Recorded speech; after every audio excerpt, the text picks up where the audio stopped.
Hello, everyone. Welcome back to our next session with Mr. Nick Okafor, Advocates for Social Change. It is my pleasure to introduce our distinguished speaker for today, Mr. Nick Okafor. Mr. Okafor is not just a technologist, he is a visionary and catalyst for positive change. As the founder of Truble&Co, a nonprofit venture studio, Nick has dedicated his career to championing underserved youth, empowering them to address complex societal issues through the intersection of data, design, and technology. At Truble&Co, Nick leads a mission to build youth power in the digital age. His approach integrates career technical education with experiential learning, liberatory design, fostering an environment where young minds can actively engage in shaping a more equitable future. As a strategist and design researcher, Nick brings a unique blend of expertise to the table, leveraging his skills to drive social impact. Currently pursuing his doctoral studies at Stanford University in management science and engineering, Nick's research focuses on the practice and pedagogy of responsible innovation. His academic pursuits align seamlessly with his commitment to advancing social justice through the thoughtful integration of technology and design. Before embarking on his doctoral journey, Nick served as senior associate at Sidewalk Labs, Google's urban innovation arm. In this role, he played a key part in driving the commercialization of emerging products designed to enhance the quality of life in cities, showcasing his dedication to creating tangible and positive urban experiences. Nick's educational background includes a BS in mechanical engineering and sustainable development from Washington University in St. Louis. However, his advocacy goes beyond degrees and certifications.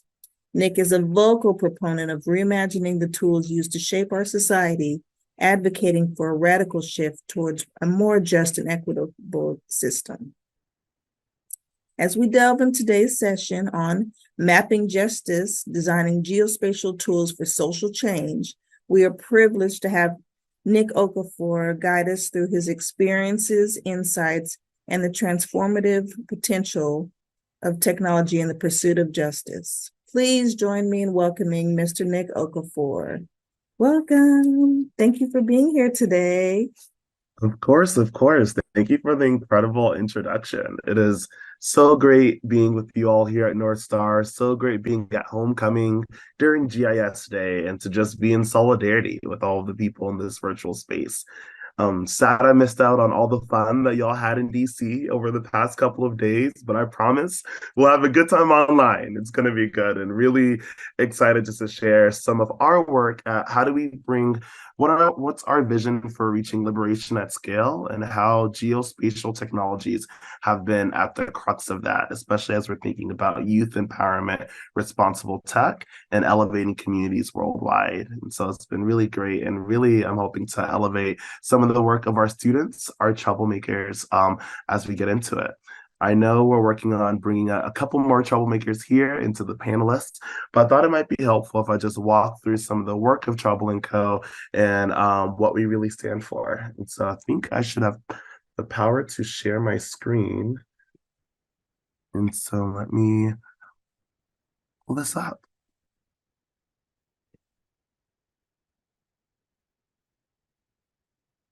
Wonderful. And so great. And so the core of Truble&Co and what we're doing, we're a tech justice nonprofit that's championing youth to tackle wicked problems in their communities using data, design, and technology. At the core of what we're doing in Truble&Co is really how do we merge the world of STEM, this world of logic and reason, of technical skill building, of creating really cool products with this world of social sciences and humanities, with the art of actually understanding why do these problems exist? How are we all tied together as people? How is our liberation collective? And how can we think through the ways that we can pull on heart and soul in order to actually advance some social change? And GIS is at the core of a lot of what we do. And so our main belief is that in order to tackle society's most complex issues, we're going to need more drivers of responsible and liberatory innovation. And when we talk about liberatory innovation, it's this integration of three main components. One is equity. We want to do something. A lot of you are in this space already. You're thinking about how can we use GIS to advance equity within our communities. We're looking at solving problems, promoting access, and disrupting some of those disparities. Secondly, we're looking at this world of responsibility and ethics. How can we mitigate harm? Technology is an incredibly powerful tool, but often technology, especially for Black and Brown communities, hasn't only led to good, it's led to actual harm, especially as the digital world is growing rampant and we're not course correcting from some of our past mistakes. And so we think a lot about responsible tech, ethical AI. What is this world of misinformation? As geographers and analysts, we have power with data. I think data can really revolutionize the ways that we're communicating impact and understanding nuance, but it also can mislead and deceive. And so we're thinking about what does that mean and how do we contextualize it in a world that we have all of the data we want at our fingertips, almost inundated with data and information every day. How can we make sense of that in a world that actually aligns with our sense of liberation? Then we look at how do we advance justice. We know that the issues within equity and the issues of responsibility have roots. And so we're thinking about how do we actually dismantle some of those systems of oppression using technology, using geospatial tools in order to get there. And so we're merging these worlds of, we see that there's a large technical deficit within the worlds of STEM, within GIS, right? We're here because we're some of the few Black leaders and practitioners within the GIS world, and we want this number to triple, quadruple, right? And so we know there's a deficit there, but there's also work in advancing social responsibility. What is our responsibility as Black and Brown geographers to advance this work? What are we doing for the communities that we come from? And we're taking these pedagogies and we're bringing it directly to high school youth so they can see their own power in enacting social change. And so that's what we do with Truble&Co. We have a mixture of learning, building, and connecting. We're connecting the world of STEM education and liberatory and civic innovation in order to think through how are we advancing equitable data, inclusive design, and responsible tech. And we do that through our flagship program, Mapping Justice. This is a program and the troublemakers that I'll soon invite onto the stage. We're part of this program, Mapping Justice, where high school students are using a liberatory approach to use GIS to tackle community-based problems. And so we actually adopt principles of abolition, which is defined by Mariam Kaba as an analysis of drivers of inequity, a political vision, and an iterative strategy of organizing. And so we actually use GIS to go through this process in order to understand what is my vision for liberation as a young person from Detroit, from Chicago, from Cleveland, from the Bay, and how might this technological tool help advance that? So if we follow this liberatory process, we're looking at these drivers of social inequity. We're documenting narratives that often go underlooked, especially within Black communities. And we say, what has happened in the past? In order to move forward, we need to know what has happened here and make sure that we're doing our part as GIS analysts. We're storytellers, we're narrative builders. We're making sure that some of the things that have happened in the communities that we come from are not only documented, but they're analyzed and quantified because there's power in numbers. And so we're making sure we do that. We also engage in a space to where we can really reimagine what society could achieve. We go into design thinking and brainstorming. Abolition can be an incredibly insightful space to reimagine the world that we live in. And we invite our 16-year-old troublemakers to do just that. They have a lot of power and citizen insight to determine what should my community look like. They almost have the most investment because they're the ones who are going to live in that community, right? They're building for their own futures. And so we think through how can we reimagine some of those spaces. Then using GIS, we're designing those tools to direct social change. So students are looking at issues such as how might we mobilize and support those affected by transgender voter discrimination, to how might we identify and assist communities that are experiencing disproportionate fast food influence. They're looking over their own experiences, their identities. What have I gone through? What have communities who look like me gone through? How can we document that? Imagine a liberatory future and use GIS to go from one to the other. I'll pause there because you all didn't come to hear from me. We're really here to hear from the students. And so I'm really excited to invite our student panelists onto the stage in order to really hear from them about what is their experience as a young Black GIS analyst, what power GIS has in order to transform communities and dive into their own dreams for liberation. And so currently it looks like we have Alex with us, which is incredible. And Jules should be joining us here in the panel as well. But Alex, how are you? Hi. I'm doing pretty good. Yeah. Amazing. And so I see that Jules is with us, but maybe not on the panelists. Just want to confirm with the North Star team. Yes, she's been promoted to panelist. So, Juliana, if you're able to figure that out, otherwise I can allow you to talk also. Oh, looks like you declined to be promoted to panelist. A lot of power. I understand that, but I promise we don't bite. Could we put another invite? I can allow you to talk if you're willing also. Amazing. Hey, Jules.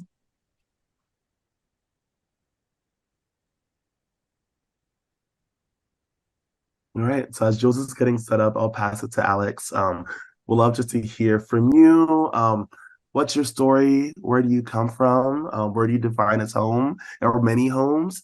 And we'd love to hear about your experience with mapping justice. Okay, I'm Alex Sonoma. I'm a current senior at Nicollet High School. I live in Wisconsin currently, but my family has roots in Senegal and Cote d'Ivoire. And so my experience with mapping justice was really like a great one. It was an opportunity to explore things that were important to me, and especially in like a sociological sense, like how the things that I see in my community, how the things that impact, like the people around me and my community members. It was just like a wonderful experience to be given the opportunity and the resources to explore that in a way that like will just transgress like from like beginning to middle to end, just looking at like all the causes and like all the effects of different aspects in our society and how that influences, how people act and like what they have access to. Amazing. Thank you so much for that intro. Jules, can you hear us all right? Can we hear you? How's it going?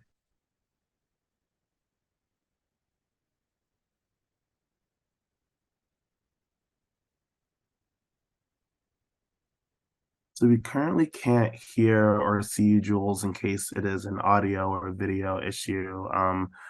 But please, I'll ping you once I want to play around with the settings. Once we hear and see you, I'll let you know and pass over the mic. But for now, I'd love to just continue chatting with Alex and hear about your project. What was your experience like in mapping justice? What inspired you for it? And would love to hear about the class from your lens. So I went into mapping justice, I guess like a bit, I don't know how to describe it, but like a bit overwhelmed in a sense and like a bit like worried because when I was first like brought in, we were given the opportunity to explore like a variety of like different topics. And I think like this aspect and like just the ability to explore like anything was like worrying to me. Like I wanted to do so many things and like explore many different like topics. So like narrowing that down was challenging for me personally. But eventually I ended up on like healthcare access, which was something very important to me and very important to like my family as well. And like understanding how disparities in healthcare access in America and abroad and how that differs among like socioeconomic levels and racial lines was just important to me, like what I wanted to explore. So after discovering like this passion, we were given the opportunity to join a group of three. So it was me and two other members.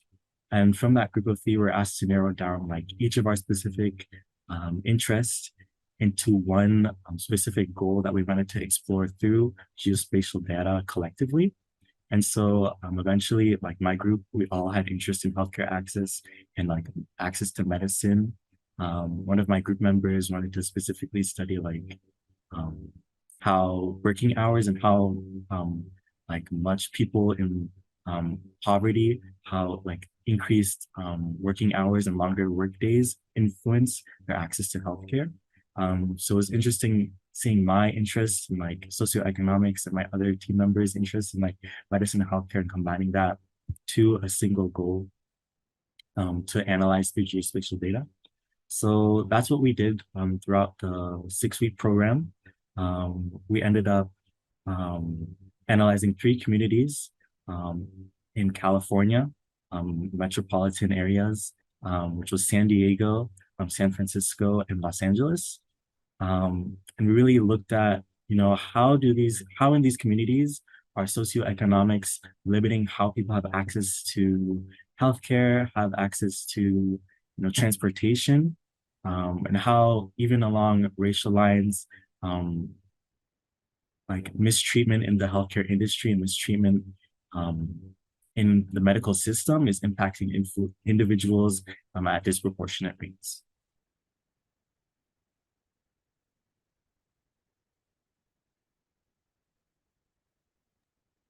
Amazing. This is so great. And for those who are seeing the screen, we're about to drop the link to the story map that Alex and his team made so you can dive into it yourself. And such incredible work and incredibly helpful. I think actually last year's North Star event focused on mapping Black health and some of those intersections. And so I think it's something that it's really important. And I'm so glad that you are starting to explore this.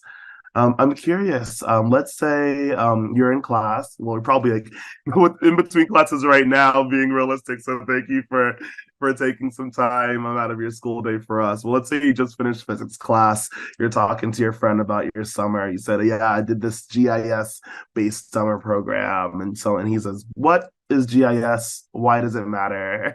And why should I learn it?" What's your response? So for me, going into mapping justice, GIS was like a new experience for me too. I'd honestly like never heard of it before, you know, analyzing what I did over the summer. But I'd say GIS is just looking at how sociological factors intersect with geography and with like planning on a urban level and on a municipal level. So like GIS is just looking at geography and how like different sociological like factors and like economics, race, like environmental issues, how those all intersect into one like succinct analysis. And so I think GIS is especially important because I feel as if it goes underlooked in certain senses. A lot of people,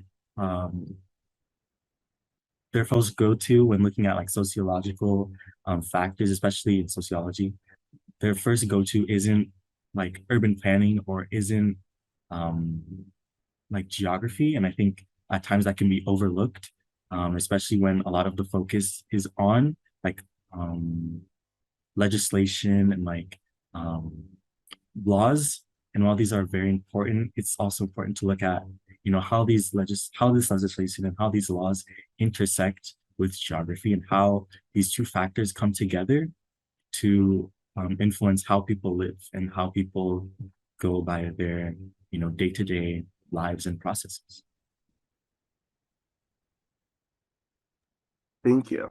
And you brought up intersections, which is really at the heart of a lot of what good troublemaking is, right? We think through how do we bridge these worlds that are seemingly in reality sometimes very separate. Also, that's a hypothetical. Let's say you have the ear of all of the STEM teachers that you have in your high school, and you have this great opportunity over the summer, right, to not only see STEM as technical skill building and workforce development, but as a tool of liberation and justice and of civics education and community reform and policy impact. What would you recommend to your science, technology, math teachers in your high school in terms of what's the benefit of bringing in civics, or why would other students care about that? I think this is like a very important question, because at first glance, I know for a lot of people, like STEM and especially like things on the more liberal arts side of things, they seem to be very separate spheres. But I think at the end of the day, nothing exists in a vacuum. So if an individual has access to develop like a new, you know, way to cure cancer, or like a new way to provide aid to people with diabetes, if that cure is not um, directed in a way that can provide access to the greatest amount of people, regardless of their socioeconomics, regardless of their race, regardless of their upbringing, um, then at the end of the day, the value that's brought about by that cure and by that development is not as, beneficial as it could be. If STEM innovation is by um, limited to a certain class of people, and limited to a certain sect of people, and access is not equitable for everyone, and its impact is not as um, influential as it could be. So I think looking at STEM and looking at sociological factors, looking at liberal arts, and looking at ways to combine them in education and even beyond education in the workforce, in our day-to-day lives, is how, improvements can be made about to the greatest number of people, regardless of whether it's in the healthcare industry, regardless of whether it has to do with the arts, regardless of whether it has to do with engineering or math or science, looking at how these factors come together to benefit the most people and provide the greatest opportunities for the most people is built by looking at how GIS, how liberal arts connect and intersect, and how like these things can come together to, build up. All right. Speaking truth to power. I didn't realize we were getting gospel today, but that was such a great overview of like your view on how to blend those worlds. So thank you so much, Alex. I'll pause and see if Jules is with us, at least with audio, to see how you're doing and to get your take. I know you may be having some technical challenges.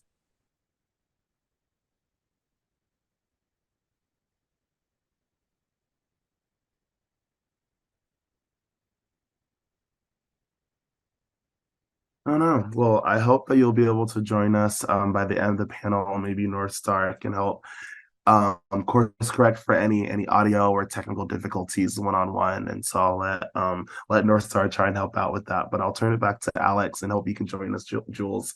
I'm curious, let's go back to day one.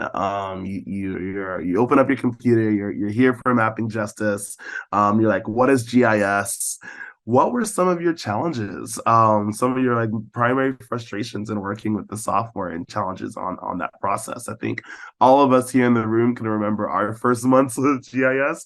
Yours is pretty recent, so I'm curious on what was the most challenging for you. So I know I mentioned earlier, like when I first went into GIS, like my biggest worry was like having just a huge scope of projects and like ideas to go off of. So that I think was one factor, but especially on the more technical side, the software that we used was ArcGIS. And so in this software, there's two versions. There's like a new version, and then there's an old version, and certain like tools and certain ways to analyze data are restricted to either version. So learning how to like switch between versions, transfer data, um, look at data, whether it's in the new version or old version, was like difficult for me to like get used to and understand. I think in another sense as well, since GIS was new to me, um, I went into it more looking like I thought of it as like Google Maps or something. So I wasn't at first I wasn't able to use all the tools, and it took like a lot of research and a lot of looking at tutorials and things like that to understand how I can actually use GIS to find data that's relevant to me instead of just looking at like travel distance or like the amount of people that live in a certain district, like making sure to analyze specific factors that were interesting to me and interesting to my project was like one of the biggest hurdles that I had to overcome. Thank you for sharing some of that. I know we have some Esri architects in the room, so opportunity to do some user research and work out some of the kinks, but totally hear you on merging some of those challenges. Um, I like to pivot a little bit and think about the identities that we hold, especially as we're here with North Star, thinking about what is it like to be a Black GIS professional engaging in this space. And I'm curious, from your perspective, how have your identities influenced the work that you're hoping to do, maybe the project over the summer, and the careers that you're exploring? So I think at its core, my interest in healthcare, which was what my eventual mapping justice project was about, stems from my identity. The majority of my family lives in Senegal. And so, especially coming out of the pandemic, seeing how, in America, we had greater access to things like vaccinations. I could go to my local Walgreens and I get one, things like medicine, things like face masks. Whereas the other half of my family, they lived in areas that, didn't have access to this, whether it be to rural problems, whether it be to lack of, economic power. So I think this interest in healthcare stems from this identity in one sense. And in another sense, it was combined with my identity of like being Black in America as well. Um, I'm sure like a lot of people know, and it's like things we explore in school, but the stories of people like Henrietta Lacks and the history of the like medical abuse in the United States as well against, Black individuals that are still seen today with problems like Black individuals, doctors, assuming that people of Black descent like have higher pain tolerances, and thus that leads to mistreatment in the medical force in many instances. So understanding the intersection between my heritage as a Senegalese American and my understanding of the medical system in America and its mistreatment of Black individuals was like the greatest factor that led me into conducting, this mapping justice project and looking into these factors and ways they came about, and by analyzing the ways they came about, understanding how we can provide solutions.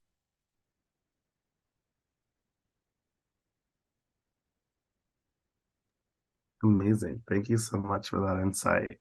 I'm really curious as we're thinking about the roles that youth play in the world of GIS, in the world of tech. What are some of your dreams for how youth can be more involved in how we're using technology, data, and design to reshape our own communities? Why should we incorporate and focus on youth voice? Yeah, I think youth voice is especially important, especially as, it's a common phrase like the youth will like shape our future. But in reality, that's like really true. I know, especially during my mapping justice project, every week we'd come together and we just have conversations about, our weekly readings, our understanding of um, like technological advancement, our understanding of sociological, influence, our understanding of various factors. I think like the importance of the youth voice and the importance of um, the youth power, in a sense, is the fact that, it's important to make sure that the youth have the foundation to create a society where, youth voices are heard, but also bringing together like um, potentially communities that haven't been heard before through like youth education and youth upbringing. So I think in this sense, like understanding how the youth can provide change is especially important. You know, a lot of political beliefs that people have are solidified in their youth. They're based on their youth, they're based on their teachings. And so I think understanding how we can emphasize equity, emphasize, emphasize like access in the youth can provide a future where um, these themes of equity and access are emphasized in our society in the future as well. Thank you so much for that. I think that's part of why Truble&Co focuses on youth, right? Our mission is to build youth power in the digital age, and you're speaking to why we need to elevate that voice a lot more frequently. One of the areas that we really focused on in mapping justice is, unsurprisingly, justice. We asked a lot of our speakers what this meant. It's something that comes up in class, and it was actually one of my favorite questions that we would bring up in that context. And there was never a wrong answer, but I'm curious to you, Alex, what does justice mean? To me, I think justice means, like going off what you said about before about youth power, it's justice to me is building a future where, you know, people don't have to suffer from the same problems and the same restrictions that the past did. To me, justice is providing a future to, future generations, providing a future to um, people who have been communities that have been mistreated and misled in the past. That to me is what justice means. I think in recent years, we're definitely having more conversations about what justice means. You see it with like Greta Thunberg, with like environmental justice. You see it, especially with racial justice, following a Black Lives Matter movement and Black Lives Matter protests. You see it like throughout the world. And so I think to me, justice is just looking at these movements, looking at these changes in our society and saying these voices need to be uplifted, saying these voices need to be heard, especially with the past that previously ignored them. In a sense, justice is making sure that the future does not suffer from the same mistakes and the same problems that the past did. So powerful, making sure we don't follow the same mistakes, looking at the past as we move towards the future. Thank you for that. I also want to invite additional questions from those in the room. I should have clarified this earlier. We love hearing from other folks. And so I believe, I'm not sure what sections are enabled, but I think there's at least a Q&A function for those in the room that you can throw in. So you have questions about Truble&Co, questions for Alex. Of course, please, we invite any additional thoughts. I have my list of questions, and so I'm definitely good to go on, but would love to hear additional voices in this room, especially as we're thinking about what role does youth empowerment have in the world of GIS and of technology. And actually, on that, that goes to my next question. As we look at this world of data, design, and technology, I guess 1 to 2 questions I have for you, Alex. Is there anything that is really inspiring you or is really exciting to you in this world of data design and technology? And or is there anything that's kind of scary or anything that you're like, oh, we should pay a little bit more attention to this area as we're looking at the ways that technology is growing in its capacity? So I guess I'll start with a positive. Um, so I think one thing that I love about, recent developments in data and recent developments in the understanding of data is just the ability to see perspectives that were ignored before. I think especially with the 21st century, we're seeing increased access to internet, increased access to like cell phones all over the world. And so I think it's just really powerful to see and hear from voices that typically would have been restricted before. So like seeing people, like from my family in Senegal, seeing people from around the world, whether it be like Malaysia, Indonesia, places where the focus was not on previously, and like seeing how these change and seeing how not only how these change but interact with established views of thinking, but also combine with and change and provide further complexity to current understandings of ideas is just like really interesting to me. Just seeing how intellectual like curiosity develops in the future.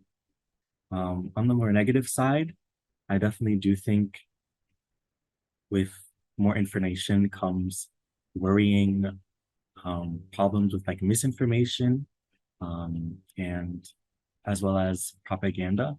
I know a big feature which we talked about in Mapping Justice was the deal with AI and how inputs in AI were lacking. Facial recognition softwares were lacking inputs of like individuals with Black features or non-white features. So in these instances, AI would be more likely to not recognize Black individuals, or in some instances would be more likely to criminalize people with Black features.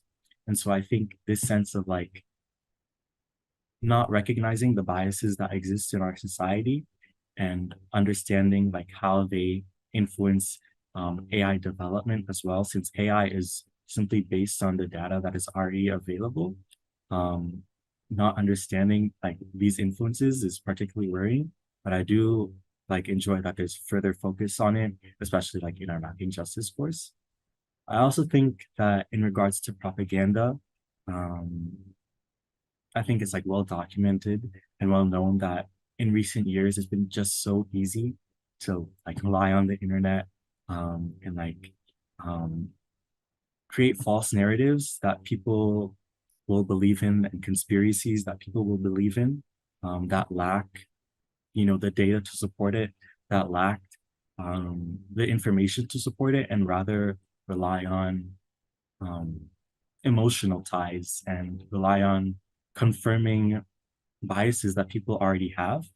And so I think, especially in the political sphere, this is like particularly worrying.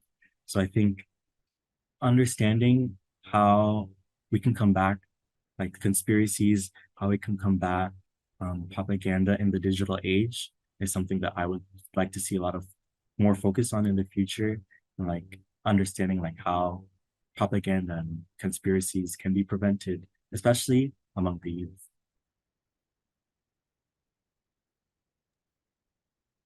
Thank you for that. Really appreciate that insight. I saw that we have a question in the Q&A. I'm not sure if that's exactly for us, but maybe I can interpret it within the context of some of your experiences. But I'm curious, as you think about the power of networks and the power of communities, how do you tap into that? And what role does that serve for your day-to-day or your visions for your future? Um, so I think like, especially with networking, the MITES program, where I was first introduced to mapping justice, like gave me a huge opportunity to meet with people that I would have never like even dreamed of meeting before. Especially with both programs of mapping justice and MITES focusing on, you know, equity and providing access to resources to people that typically wouldn't have access. It allowed me to recognize the importance of networking in a sense, in understanding like how, you know, networking and building relationships with people of, you know, all backgrounds can help strengthen and embolden my world point of view and my understanding of how things operate, but also provide me with the opportunities and provide me with, you know, um, the links to things that, you know, previously I would have never even dreamed of.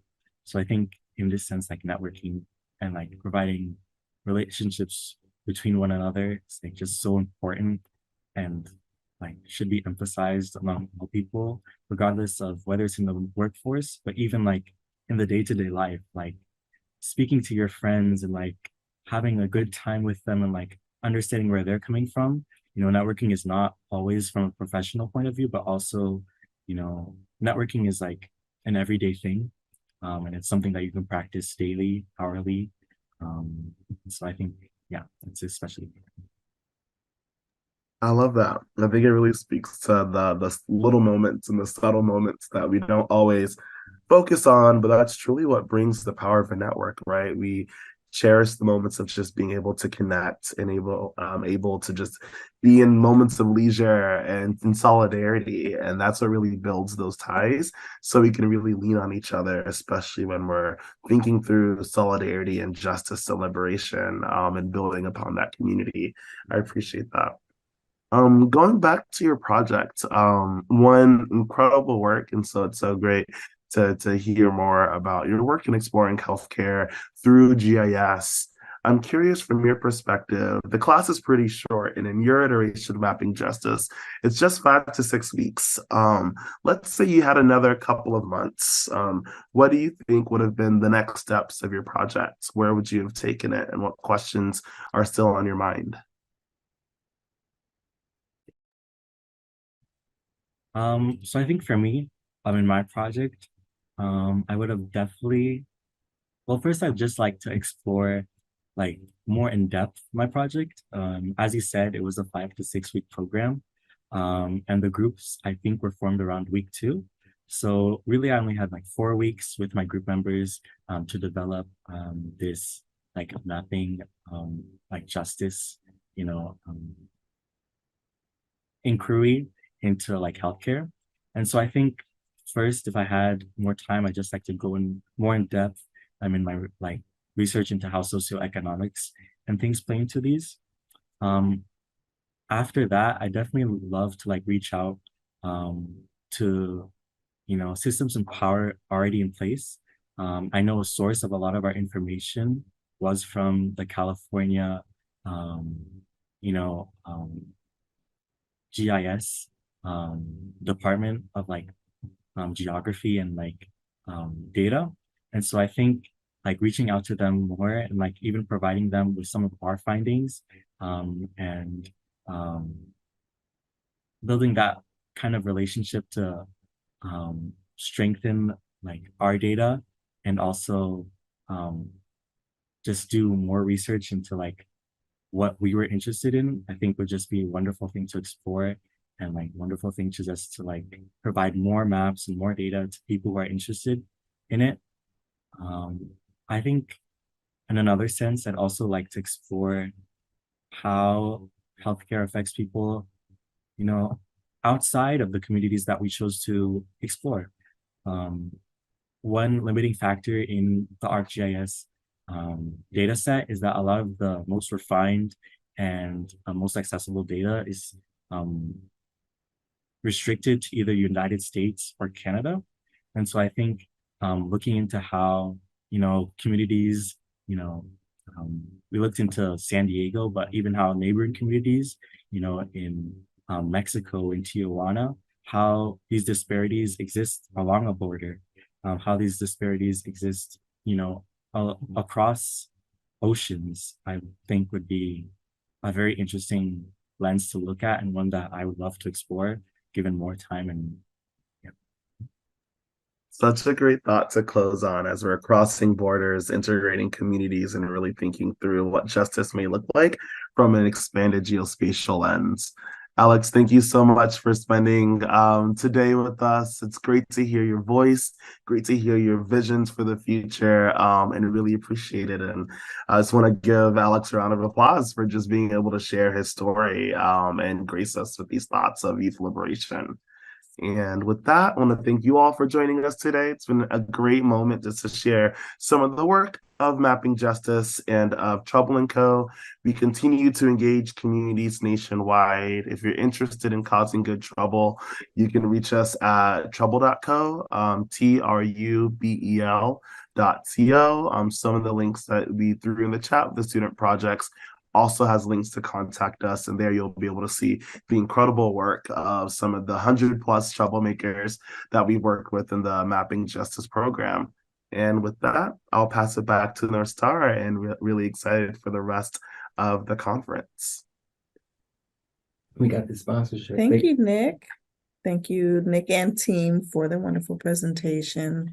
That was awesome and inspiring. And we look forward to seeing more work that you guys are doing.